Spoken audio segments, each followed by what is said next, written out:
Welcome everyone, and thank you for being with us today. And on behalf of Afcea International and the Alamo Afcea chapter, welcome to the inaugural TechNet Air.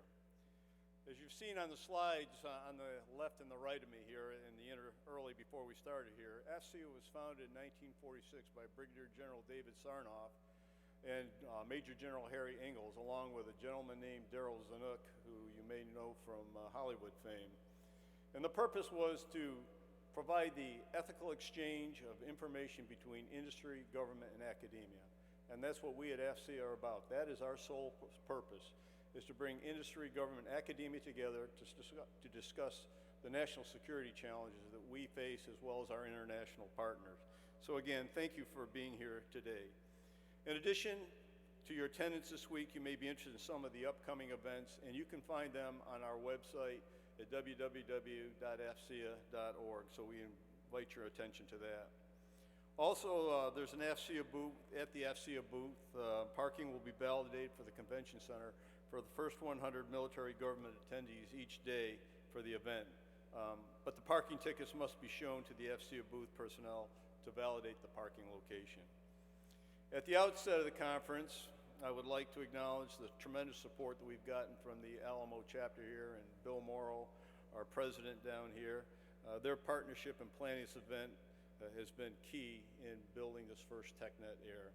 I'd also like to thank our industry partners and the certifying associations who've generously stood up to be patrons and sponsors for this event. Without their support, events such as these can't possibly happen. So again, thank you very much, and be sure to take the opportunity to go visit their booths. And while you certainly want to take full advantage of the program content this week, make sure you spend some time, as I said, viewing what the industry partners are providing and have brought here this week for you to see. The exhibit hall will be open at the end of this morning's address by Secretary James and will remain open throughout the event. And there will be a reception this evening from 4:30 to 5:45, and then again tomorrow from 3:30 to 5. There'll be another networking opportunity, and that'll be the Alamo chapter's Afcea Casino Night presented by the Young Afceans. And I'll tell you, it's a tremendous group of Young Afceans you have down here in San Antonio. And that will be held at Casa Rio on the Riverwalk, and it's just a short little walk from here as you come out the building. Another networking opportunity, and the Afcea team wants to thank all of you for joining us. It is our hope that you have a successful week today, this week, an opportunity to get together. If you see things that you don't like, please let us know. If you've got ideas that you think we should incorporate into the program, please let us know. We want to continue to make this grow so that we can share the goals and the missions of Afcea as I've stated them. So again, thank you all very much for being here. It's now my pleasure to introduce the commander of the Joint Base San Antonio and the 502nd Air Base Wing, Brigadier General Robert LaBrutta. General LaBrutta enlisted in the Air Force in 1981 and earned his commission as a personnel officer through the Southwest Texas State ROTC program. Prior to his current assignment, he was the Director of Manpower Personnel, United States Central Command at MacDill Air Base in Florida. As commander of Joint Base San Antonio, he leads an installation that includes Joint Base San Antonio Randolph, Fort Sam Houston, Lackland, and Camp Bullis. So ladies and gentlemen, please join me in welcoming General LaBrutta.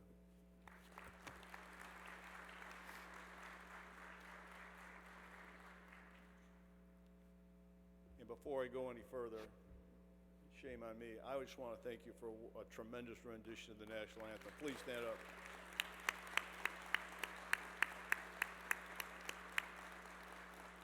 That was fantastic, and the Air Force and the country are certainly blessed to have people like you that can sing our national anthem the way you did. So thank you again.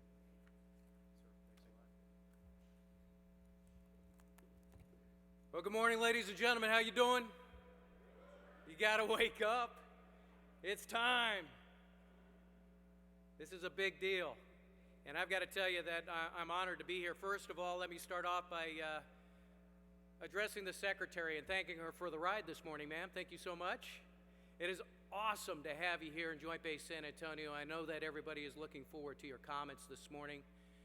To all the general officers, SESs, to the senior leaders that are in the audience, both in the military and in the Department of Defense, and also with our community partners and agencies, I got to tell you, Welcome to San Antonio, all right? If you haven't been here before, this is a wonderful place because it is the home of Joint Base San Antonio, and I'm the commander of Joint Base San Antonio, but because it's known affectionately as Military City, USA. And it's not a moniker, ladies and gentlemen. They walk the walk every single day in making sure that the soldiers, sailors, airmen, Marines, Coast Guard member, and the DoD civilians that are here, that reside here and do the mission, they take care of us, they take care of our families every single day. So let's give it up for this great city for hosting this today.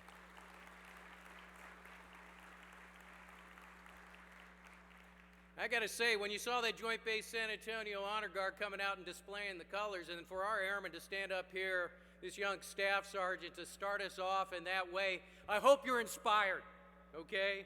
Because I certainly am. It is a phenomenal start to the day, and thank you so much. Wonderful job on that national anthem. I gotta say that it is really wonderful to be here. On behalf of my boss, the Headquarters Air Education Training Command Commander, Lieutenant General Darrell Robertson, and all of the senior leaders across Joint Base San Antonio, we know how important this symposium is. Talking about our Air Force, okay? Talking about the way that we're gonna fight the fight, information dominance into the future. It's fantastic, and we're so glad that you're here. If you're not familiar with Joint Base San Antonio, you need to understand that we train more DoD students than any other installation. It has more active runways than any other installation. It houses the DoD's largest hospital and Level 1 training center here, right here in Joint Base San Antonio. And it supports more than 82,000 Army, Navy, Air Force, Marine, Coast Guard, and DoD civilians. They're the ones that come to work every single day for the sole focus of protecting our nation. That's why they come to work. It's phenomenal. And I'm the lucky guy that for 3 years has been charged with the 8,400 folks that are part of my wing to make sure that we're taking care of installation support and service so they don't have to worry about it. And just as important, we get to take care of their families. And I gotta tell you, I love my job. And I love being part of the United States Air Force. And I love Joint Base San Antonio because we're getting it right. We're making the mission happen. Let me begin real quickly and just say to General Shea, thank you so much for this opportunity, sir. I gotta tell you, I was stunned though. You know, I have been part of these events before, but for me to be part of this, to open for TechNet Air 2016, I was a little bit puzzled, sir, because just to let y'all know, to be quite honest, I just switched from a BlackBerry to an iPhone within the last month, okay?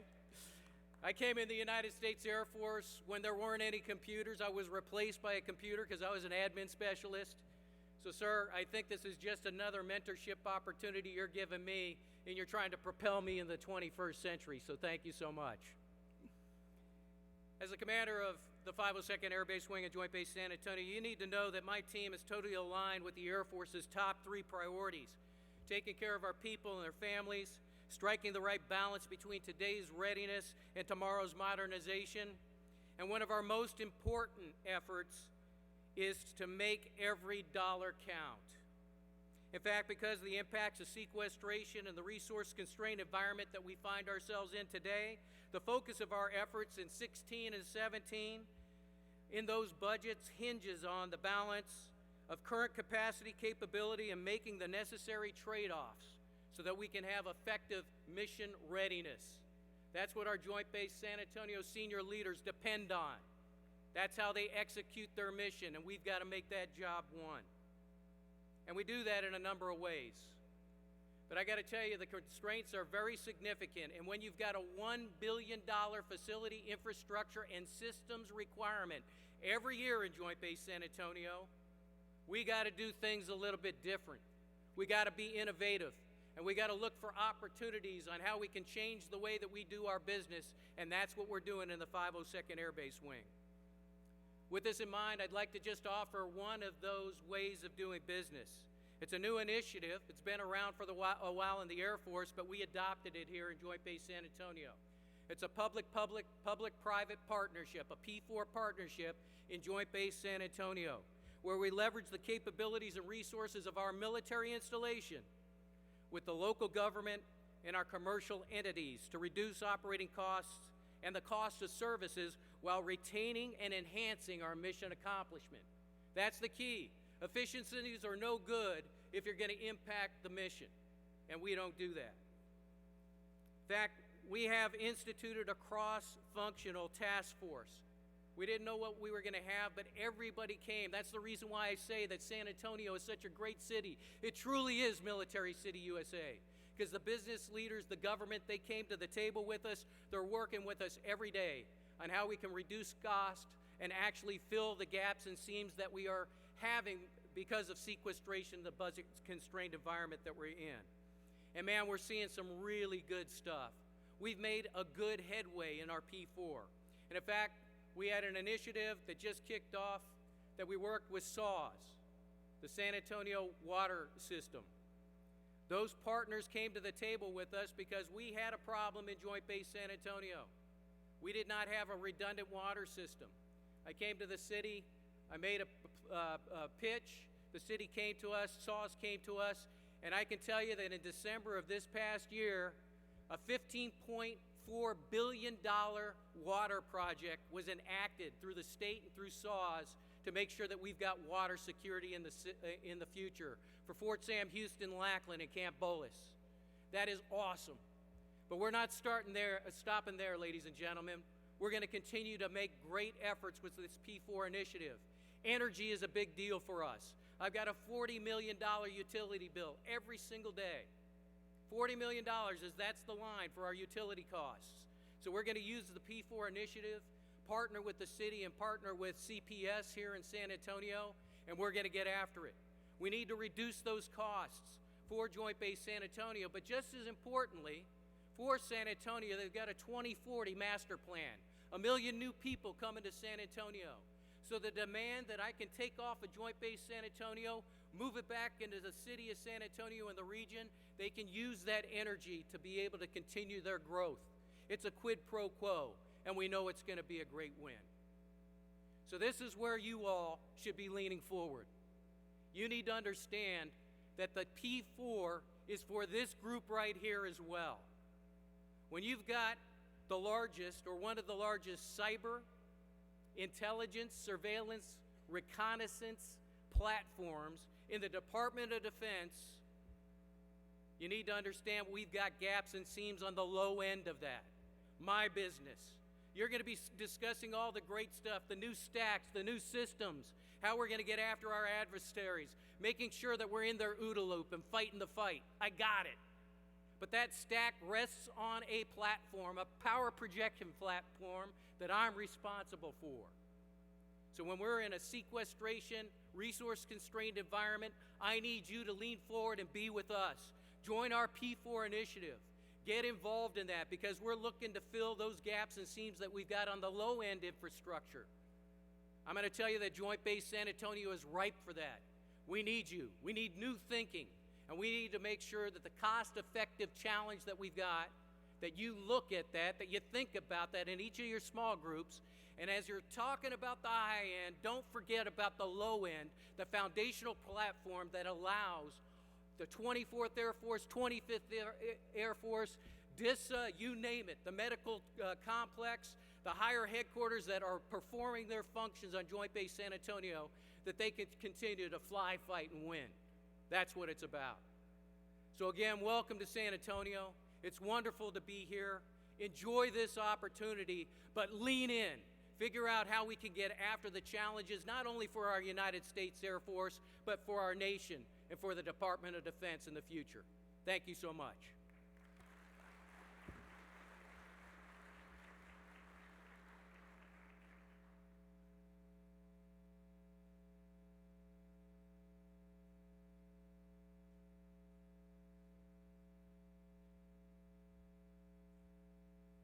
General LaBrutta, if you're going to speak at Afcea conferences in the future, you're going to have to show a little enthusiasm and passion. Well, it's now my honor to introduce our opening keynote speaker. You would be hard-pressed anywhere to find anyone with the qualifications, the background, the leadership skills, the leadership experience of our opening keynote speaker. It is truly impressive, and I think if you were looking for the job description for the lady who's going to give our keynote here in a short period of time here, you would look to her resume because it's truly remarkable. She's the 23rd Secretary of the Air Force and is responsible for the affairs of the Department of the Air Force, including organizing, training, and equipping and providing for the welfare of its nearly 664,000 active duty Guard, Reserve, and civilian airmen and their families. And she also oversees the Air Force's annual budget of more than $139 billion. That's a lot of money. One of the things that really impressed me was the fact that our keynote speaker today spent 10 years on the Hill as a staffer for the House Armed Services Committee, and I'm sure that's a position that has served you well in the days that you've been in this job and as we go forward here. Ms. James has 30 years of experience in Homeland and National Security in the federal government as well as in the prior sector. Prior to her current position, Ms. James served as the president of Science Application International Corporation Technology and Engineering sector. Ladies and gentlemen, please join me in welcoming the 23rd Secretary of the Air Force, the Honorable Deborah Lee James, to the stage.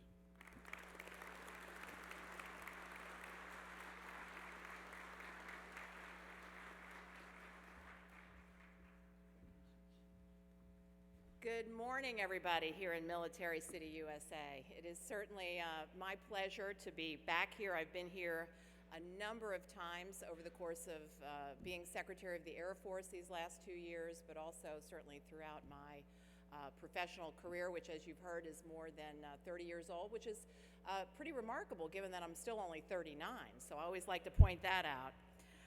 To all of the distinguished guests who are here today, to our airmen who I see, we have airmen in the audience, certainly our industry partners.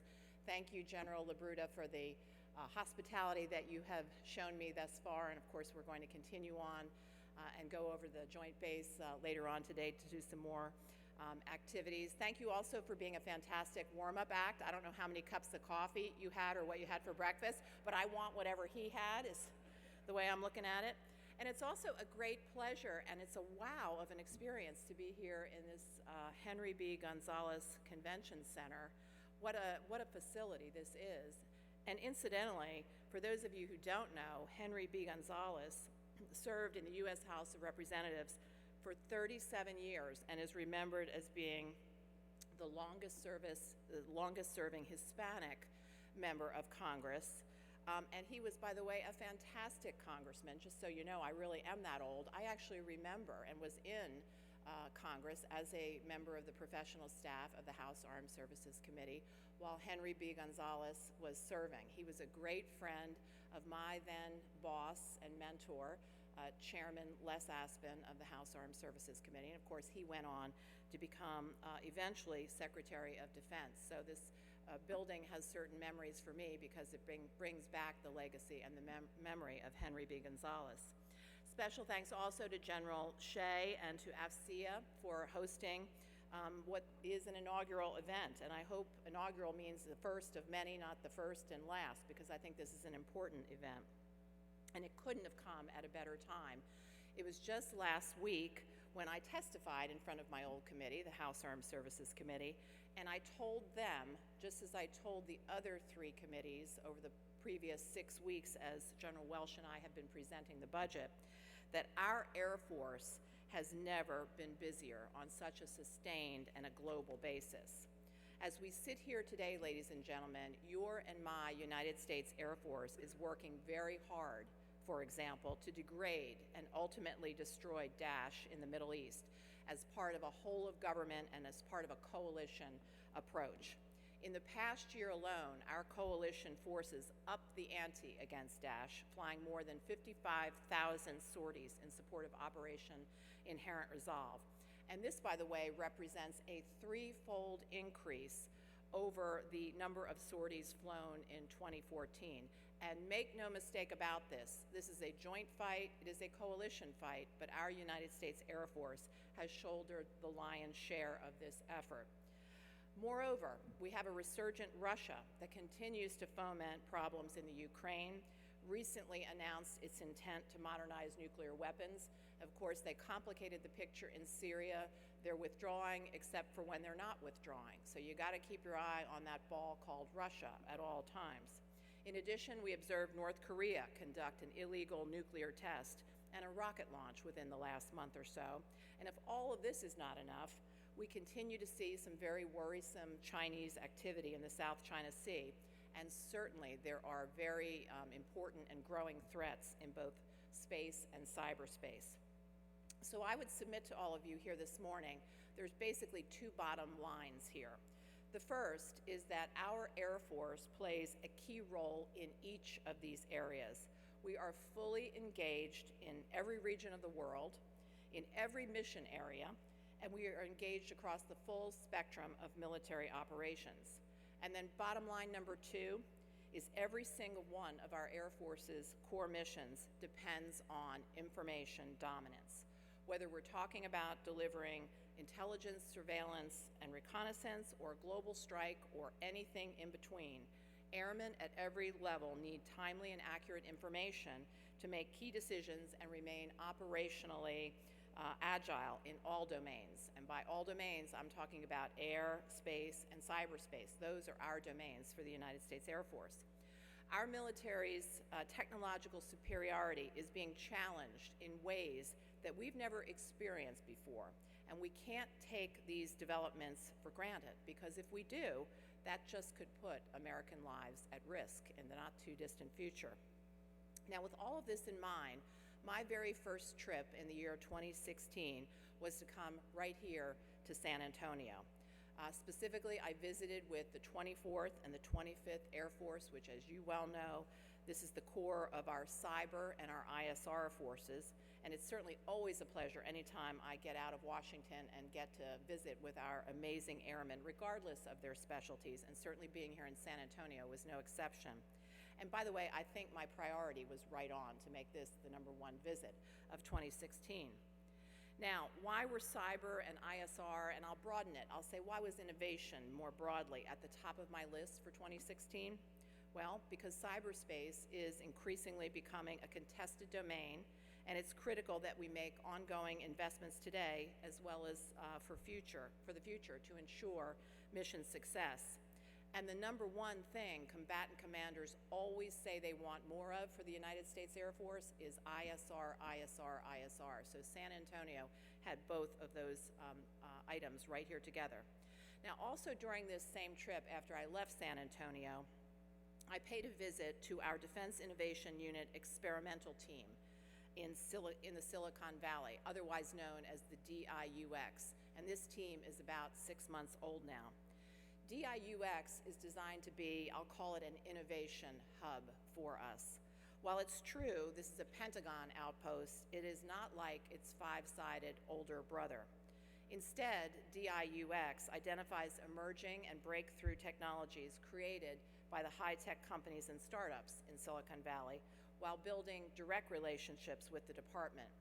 Basically, this team on the ground out there is going to help communicate our most challenging national security problems to the innovators and entrepreneurs out there who don't normally do business with us. They'll serve as matchmakers between ideas and opportunities and help those companies who are willing to give us a try to navigate through the DoD system. DIUX will be a visible and accessible point of presence for the DoD, made up of active duty, civilian, and key reserve component personnel. And once again, this is all happening in the Silicon Valley. Now, after spending time with DIUX, my journey continued, and I then visited various companies out there to include Google and FireEye, In-Q-Tel, Facebook, Boot Up World, and Cisco. Now, given that cyber and ISR and innovation more broadly were the themes of this particular visit, everywhere I went, I asked certain questions. What do you think is going right in the world of cyberspace and ISR? What do you think is going wrong? What do we need to do more of? What do we need to do less of? How can we work better with innovation hubs across the U.S. to bring new ideas and innovations to the Air Force? And very importantly, how can we speed this up? So today what I'd like to do is share with you some of my thoughts on the cyberspace and ISR challenges that we're facing in the Air Force, and then lay out some of the efforts that we have underway to address these challenges, to include investments in people, technologies, and partnerships.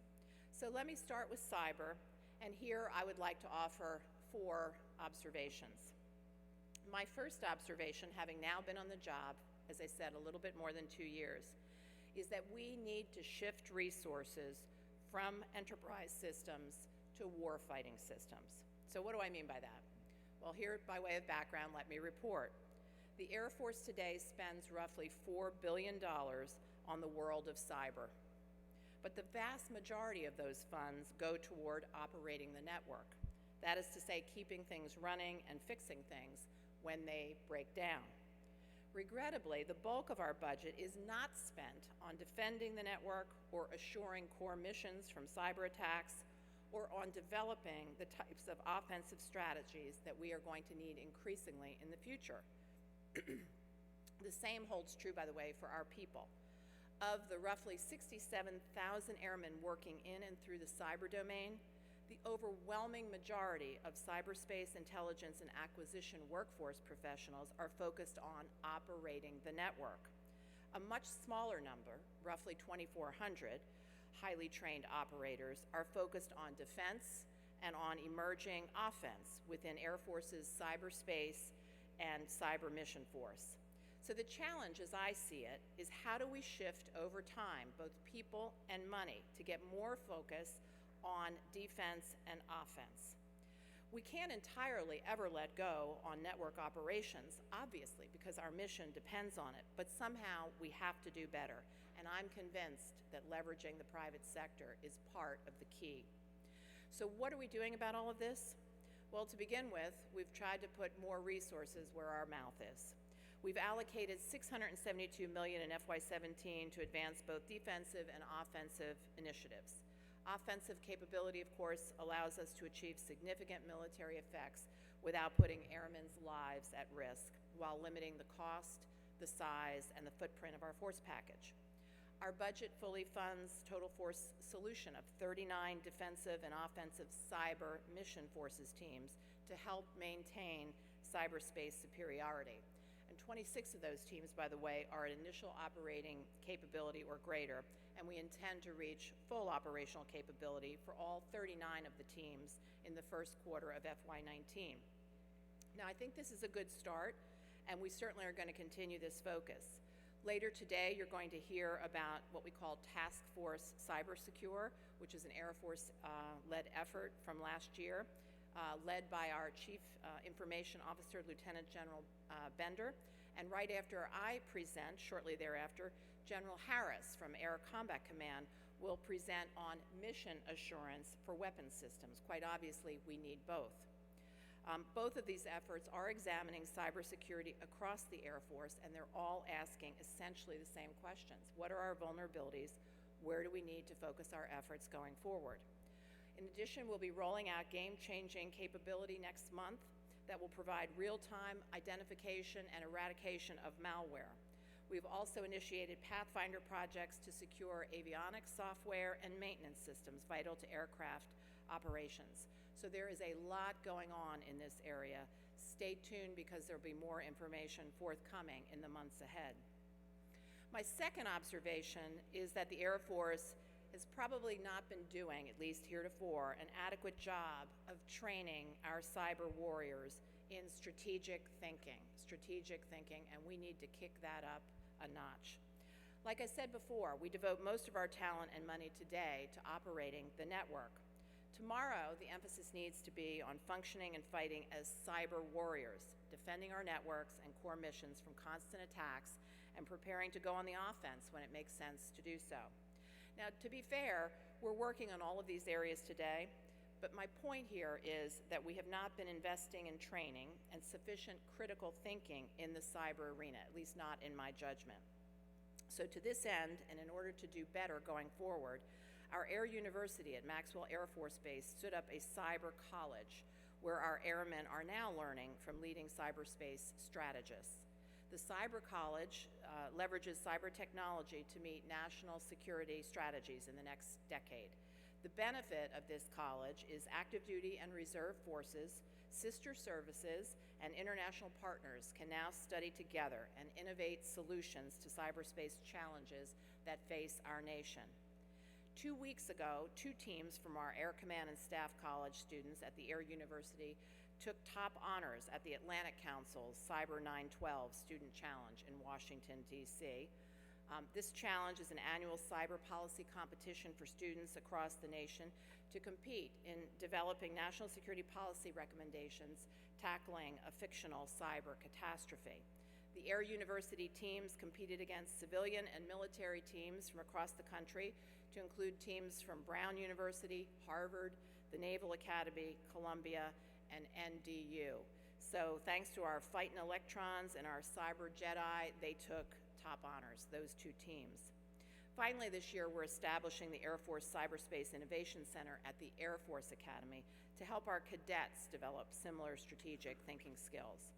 This Innovation Center will provide a centralized environment where our airmen can work hand in hand with industry, academia, and agency partners to push the leading edge of technology.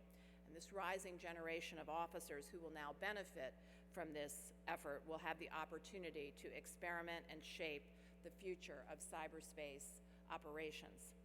So we're working the strategic thinking angle, and all of this, of course, is in addition to the excellent training already available to our airmen in our cyberspace career fields and throughout the Air Force. Observation number 3, we need to recruit at all levels and think about creative new approaches to attract people to our team, especially a certain category of high-end programmers and thinkers. Now, at the 24th and 25th, back to when I visited earlier this year, I learned that we're doing really an excellent job of attracting the right young people and training them in our force. But as people become experts and really senior in the cyber world, private industry can draw them away. And there's no bonus in the world that we could offer that would keep them if money is the key thing. Now with us, of course, money is not necessarily the key thing. We have unique offerings. Primarily, we offer interesting and challenging problems that, if solved, will have a huge impact, and problems which offer young Americans an opportunity to serve their country. Now, last year, the Secretary of Defense announced an initiative called the Force of the Future, and is rolling out a series of initiatives under the umbrella of Force of the Future over time. The basic principle of Force of the Future is that we, the military, have to be more open to different ways of bringing in people and retaining them. We need to think about how to retain the experts that we have, as well as how to tap into the senior programmers and talent out there who may want to work on what is, to them, a very cool short-term project in the Air Force, and what could be to us a project that's crucial for national security. So how do we bridge that gap? Well, I don't have the answers, but let me just offer a few ideas. Last November, DoD launched what's called the Defense Digital Service, or DDS. It operates as a franchise of the U.S. Digital Service and has access to their resources and their recruiting pipeline. Now, the way it works is this. Individuals from leading private sector tech companies will take a leave of absence, and they'll come to work for us in the Department of Defense on a temporary basis for some finite period of time. So let's say we have 3 to 5 technical experts who will come on a 6-month basis to address a specific troubling problem in and around software development and software delivery in the Department of Defense. So we in the Air Force are watching that model, and we're now looking at this and seeing how we might be able to leverage such a resource. Earlier this month, Secretary Carter launched what he called the Hack the Pentagon initiative. By the way, that is going to be led by DDS, and we're inviting in vetted hackers to test the department's cybersecurity under a unique pilot program. So obviously we're going to be testing and finding vulnerabilities in our applications and websites and networks, hopefully before somebody else might find them. I'm pretty sure that the Hack the Pentagon is the first of its kind in the federal government, and think of it as a cyber bug bounty program. Many corporations like Microsoft, Facebook, and GM now use bug bounties as an effective means to crowdsource security solutions at a fraction of the cost and time that it takes to develop equivalent solutions in-house. So we're looking at taking a page out of the corporate structure and the tech companies' playbooks on this one. In addition, we're focused on targeting recruiting and hiring of talent in cyber and other technical career fields in a faster way.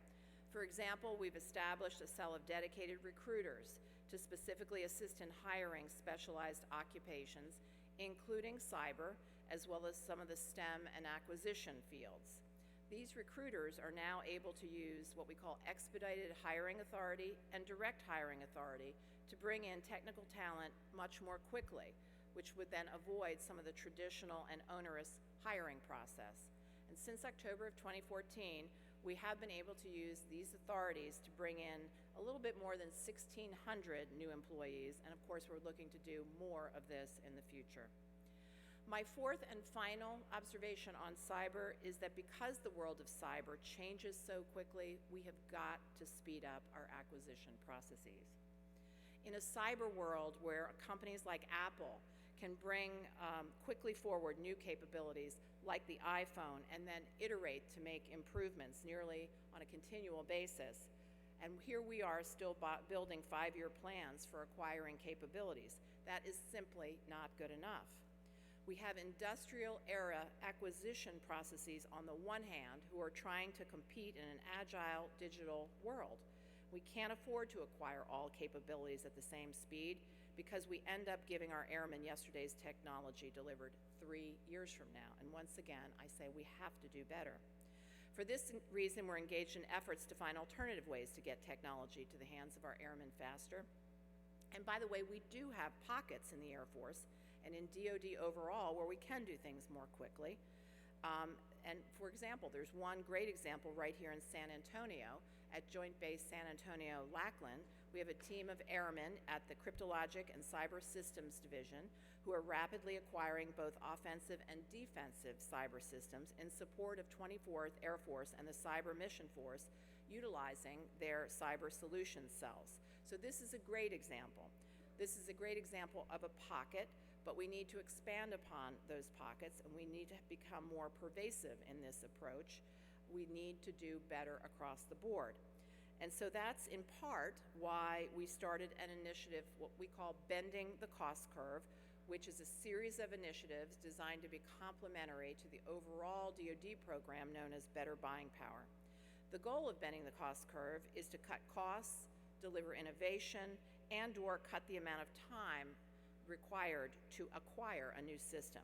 And we have several areas targeted specifically at reducing our time to award contracts, adopting more commercial-like business practices, and expanding competition among both traditional defense companies as well as those who are not currently doing business with DoD. A few weeks ago, we unveiled a new acquisition vehicle. We call it Open Systems Architecture, or OSA, and it is using a special authority provided by Congress called the Other Transaction Authority that allows us to create novel business structures that wouldn't otherwise be possible under the standard regulations. OSA is specifically designed to accelerate the acquisition process. Rather than lengthy periods of time, we are hoping that this new OSA vehicle will give us an average of about 4 weeks from proposal receipt to award. That's what we're going to be shooting here. Now, I'm not suggesting that we could use such a vehicle to build the next generation aircraft, but I do believe that for smaller types of technology insertions and enterprise cyber capabilities, this is the type of direction where we need to move. We did successfully demonstrate the OSA concept with our Distributed Common Ground Station program last year, and building on that success, the Air Force Research Lab created a permanent OSA vehicle. As I said, it was just rolled out a few weeks ago. We are expecting a much broader group of programs to use the vehicle in FY16 and the future. And in order to participate in these opportunities, all companies have to do is to join our Other Transaction Consortium, which is easy. It's a one-page thing that you can go online and fill out, and I would encourage anyone here today who's interested to check it out at www.transform.af.mil. All right, let me shift briefly, if I may, to intelligence, surveillance, and reconnaissance, what we call ISR. Needless to say, ISR is an extremely important mission for the Air Force. It is one of our top 5. ISR provides actionable intelligence from multiple sources, including platforms, sensors, people, and databases. And the idea is to provide this information to national decision makers and tactical level personnel. As I mentioned earlier, this is the #1 capability that our combatant commanders say repeatedly that they want more of from the United States Air Force. Now, platforms and sensors collect the data, and our systems convert the data into information. But it is our ISR airmen who turn that information into timely intelligence for decision makers. And I'm talking about decision makers from those on the battlefield all the way up to the President of the United States. The 25th Air Force brings to bear the full capabilities of ISR airmen. And with the inclusion now of the 9th Reconnaissance Wing, the 55th Wing, the 363rd ISR Wing, the 25th Air Force missions expanded to now include electronic warfare, targeting, airborne national command and control, reconnaissance in support of nuclear operations, and some aspects of nuclear C2 as well. So the 25th has got a lot on its plate, a lot going on. Now, I couldn't talk about ISR if I didn't say a few words about RPAs, remotely piloted aircraft, what most of America calls drones. RPAs are an integral part of Air Force ISR, providing persistent, actionable intelligence using unique platform sensor capabilities. Demand for RPAs, coupled with an ever-increasing requirement for ISR, have presented the United States Air Force with manpower and training challenges. We are dedicated to improving them. It's going to take time, but we're making good progress. Dedicated airmen are using available technology to effectively execute intelligence missions every single day. However, our method to update this technology is unable to keep pace with the growing demand for ISR, the rapid growth in data, and the changing nature of the global threat. So once again, I say we must do better. We must do better with respect to agility, to quickly absorb and field new applications to get the right data to the right user at the right time. Now, I mentioned a few minutes ago our Distributed Common Ground System, DCGS. This critical communications hub is for collecting, processing, sharing, and exploiting intelligence. This system was developed in the traditional acquisition lifecycle using block capability upgrades, which means the capabilities took 5 to 8 years to become operational. 5 to 8 years. Once again, not good enough, not fast enough. So we have to do better. To overcome this challenge, we developed an open architecture DCGS agile framework, and that is now what we are currently testing. This framework will cease all block upgrades with the goal of shifting average time to field new capabilities, such as analytic and cloud technologies, from what I told you earlier, 5 to 8 years, bring it down to more like in the vicinity of 6 months. So that's the type of change that we need to do. We need to do much, much more of it across the Department of Defense. I'll close by saying that as I look around this room, I am just incredibly proud of what we've managed to accomplish together through collaborative relationships that we've fostered between our outstanding airmen and our industry partners. At conferences like this, we have a tendency to focus on things that aren't good enough, things that go wrong, challenges that we need to overcome. As well we should, because we all need to be problem solvers. But let's not lose track of the magnificent Air Force that together we have created. Now, I've laid out some cyberspace and ISR challenges that we're facing in the Air Force.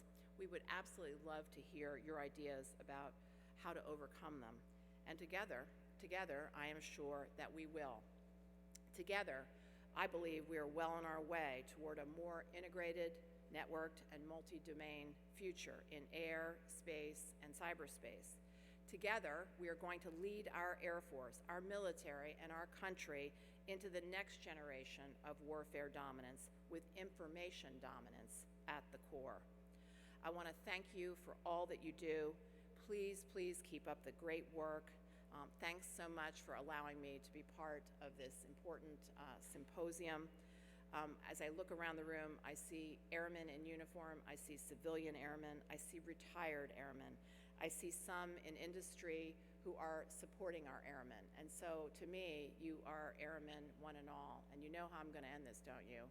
Aim high, airmen, aim high. Thank you very much.